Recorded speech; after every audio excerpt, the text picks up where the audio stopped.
Sur le vote de l'amendement 329, je suis saisie par connaissance du demande de scrutin public. Le scrutin est annoncé dans l'enceinte de l'Assemblée nationale. Nous poursuivons avec l'article 16. Amendement de suppression, le 61 qui n'est pas défendu. Le 193, allez-y. Merci Madame la Présidente. Nous allons réclamer la suppression de cet article 16 comme de tous les articles de ce titre 2 qui a pour objet l'adaptation des règles de la commande publique ou au projet nucléaire.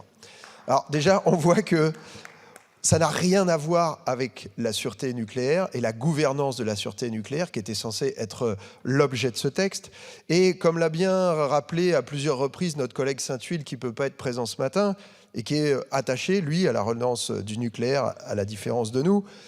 Pourquoi ? Qu'est-ce que ça fait dans ce texte ? C'est fait pour acheter, pour arracher le vote des pro-nucléaires. On sait que malheureusement, il y a une majorité dans cette Assemblée pour souhaiter la relance du nucléaire, mais une majorité qui est aussi peut-être sceptique sur le défaut d'arguments qu'on a pu entendre toute cette semaine et qui se rend compte que vous allez fragiliser la sûreté nucléaire et que quand on est pro-nucléaire, quand on souhaite la relance, eh bien, on ne commence pas par briser la relative confiance des Français dans le système de sûreté nucléaire et qui ne sont peut-être pas prêts, les députés sur ces bancs, à brader cette sûreté nucléaire uniquement pour les beaux yeux du président de la République. Mais je vais finir pour dire qu'il y a quand même une forme d'aveu à la présence aussi de ces articles sur la commande publique. C'est que le vrai défi, parce que le titre, vous avez quand même pensé à faire un titre qui puisse faire entrer des choses qui n'ont pas grand-chose à voir. Le titre du texte dit « Pour répondre aux défis de la relance ». Mais la filière nucléaire, son premier problème, ce n'est pas l'existence de l'IRSN. Son premier problème, il est technologique. C'est qu'on n'a toujours pas fini le design détaillé des EPR2, que les SMR restent des chimères. Son problème, il est industriel. C'est que Flamanville, ça reste un fiasco et que, pour l'instant, Flamanville n'a produit que des articles des articles de presse qui nous parlent du prochain report. Pour l'instant, il n'a toujours pas produit d'électricité après 17 ans de travaux. Son problème, il est financier à la filière nucléaire. C'est pas l'existence de l'IRSN et le fait qu'on ait une expertise qui soit séparée de la décision. Donc je vous invite à voter cet amendement de suppression de l'article 7. Je vous remercie. Amendement numéro 268. Madame Batho ? Défendu. Je vous remercie. Le 319 n'est pas défendu. Votre avis sur ces amendements de suppression ? Merci Madame la Présidente. En répondant à ces demandes de suppression, je réponds par avance aux demandes de suppression pour les articles suivants qui sont de même ordre. Sur l'argument de la place dans le texte, c'était dans le projet de loi initial. Je laisserai le ministre répondre. Sur le fond, vous avez raison, à une exception peut-être quand même. Vous avez raison, le problème de la relance nucléaire, il est industriel. À une exception quand même, quand on soutient son extinction, quand on prétend que le nucléaire présente un risque majeur pour la population, on n'aide pas exactement les industries de notre pays à recruter et à former les jeunes dont on a besoin pour maintenir et pour développer le parc nucléaire, et ça, c'est votre responsabilité. Mais vous avez raison sur le fond. La question est d'abord industrielle. Et c'est exactement ce que propose cet amendement. 1 mois de retard sur un chantier nucléaire, c'est des millions d'euros, parfois des dizaines de millions d'euros, et c'est aussi beaucoup de carbone dépensé qu'on aurait pu éviter si ces centrales avaient tourné et avaient produit de l'électricité.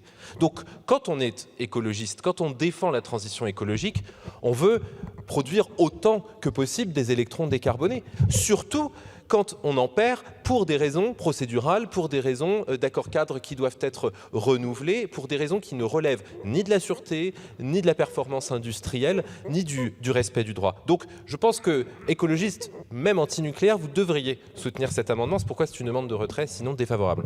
Merci, Monsieur le Ministre. Même avis. Je vous remercie, Monsieur Le Seul. Merci, Madame la Présidente. Monsieur le rapporteur Armand, je ne peux pas vous laisser dire que le nucléaire n'est pas un risque majeur. C'est un risque majeur. Donc vous ne pouvez pas argumenter votre logique de relance industrielle en disant que ce n'est pas un risque majeur et accuser par ailleurs certains de nos collègues de vouloir inquiéter la population. La question n'est pas là. La question, c'est et c'est bien l'objet du texte premier, c'est la gouvernance de la sûreté. Et donc vous introduisez dans un texte sur la sûreté, sur la gouvernance de cette sûreté, des questions qui n'ont rien à faire. Ce sont des questions qui sont liées à la relance industrielle du nucléaire, que vous pouvez soutenir, que nous pouvons soutenir, diversement d'ailleurs sur les bancs, mais ça n'a pas sa place dans ce texte. Vous auriez très bien pu mettre ça dans le texte industrie verte, un texte 2 sur l'entreprise, etc., ou sur la relance de l'industrie, et pas sur ce texte qui est lié à la gouvernance de la sûreté. Ça n'a rien à voir avec ce texte. Je vous remercie, Monsieur le Ministre.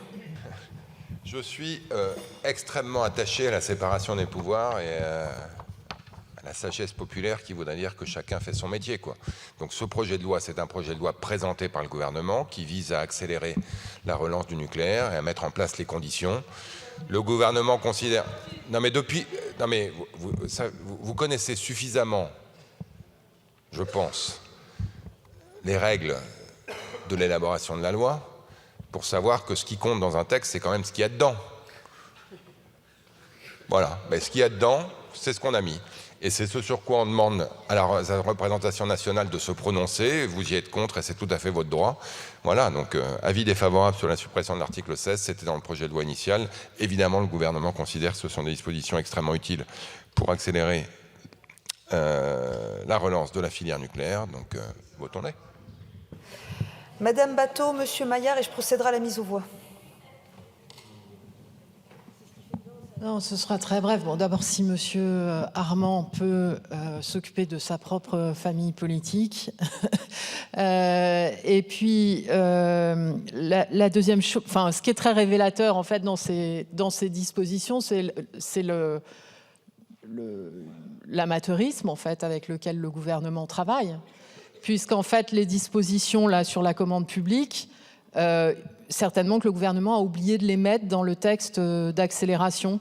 Donc c'est une espèce de séance de rattrapage qui en dit long en fait sur le fait qu'on est en train de reproduire les schémas qui ont prévalu sur l'EPR de Flamanville, c'est-à-dire d'annoncer des choses avant que les modèles de réacteurs existent, avant que les choses aient été préparées, et qu'ensuite on se retrouve avec des dérapages de calendrier, des dérapages de coûts, etc., indépendamment du fond et des choix de politique énergétique sur lesquels chacun peut avoir un avis. Merci, Monsieur Maillard. Merci, Madame la Présidente. Je voudrais juste répondre et prendre la parole sur ce qui vient d'être dit. D'ailleurs, saluer mon collègue Le Seul, qui n'a sûrement pas fini la séance d'hier, où dans la sémantique, il arrivait à tourner un argument et le retourner dans l'autre sens, et que ça durait une bonne heure. Juste le dire, qu'on soit très clair, cette majorité porte la relance nucléaire et nous l'assumons. Je comprends, j'ai suivi une bonne partie de ce texte, je comprends que vous êtes contre le nucléaire, nos collègues LFI sont contre le nucléaire, que les écologistes sont contre le nucléaire et que vous l'affirmez. Mais nous sommes pour le nucléaire, nous sommes pour un développement massif du nucléaire parce que nous avons besoin de beaucoup plus d'électricité dans les années à venir. Et donc nous nous donnons les moyens pour cela. Mais c'est un choix assumé. Donc je ne comprends pas ces tirades qui s'enchaînent comme si nous avions quelque chose de caché. Non, nous allons développer massivement le nucléaire parce que nous avons besoin d'électricité. Sur ce texte, nous avons besoin d'adapter notre sûreté nucléaire qui est au cœur de la confiance et au cœur du développement du nucléaire. Nous allons devoir produire probablement presque 2 centrales dans les 10, 15, 20 ans à venir, jusqu'à 2 centrales nucléaires par an pour être capable d'être face aux défis qui est face à nous et au mur énergétique, pour reprendre un livre récemment écrit par notre collègue rapporteur. Donc nous avons besoin de porter ça. Et c'est là-dessus que nous devons discuter. Là-dessus, c'est pas pour ou contre le nucléaire. C'est pas pour ou contre le nucléaire. C'est sur comment on organise cette transformation. Et tous vos arguments, au fond, de dire que vous êtes contre le nucléaire, c'est votre choix. Mais de saboter article par article la position de dire qu'au fond le nucléaire serait dangereux, en fait, joue contre nous, joue contre la France. De Renaissance, non.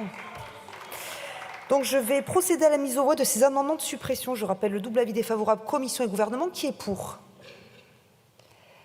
Qui est contre? C'est rejeté.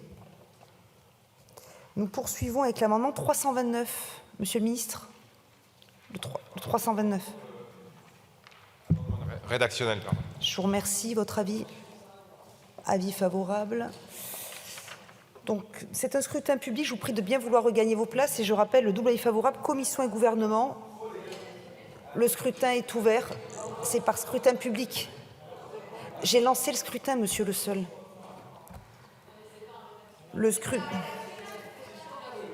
Non, mais le scrutin est clos. Voici le résultat du scrutin.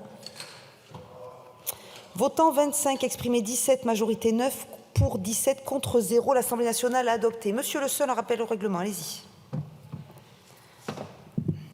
Écoutez, au titre de l'article 100 et sur la bonne tenue des débats, vous ne pouvez pas dire, monsieur le ministre, rédactionnel, alors que c'est un amendement qui supprime un alinéa complet. C'est pas rédactionnel, c'est pas sérieux. Donc nous poursuivons avec l'amendement 86. Madame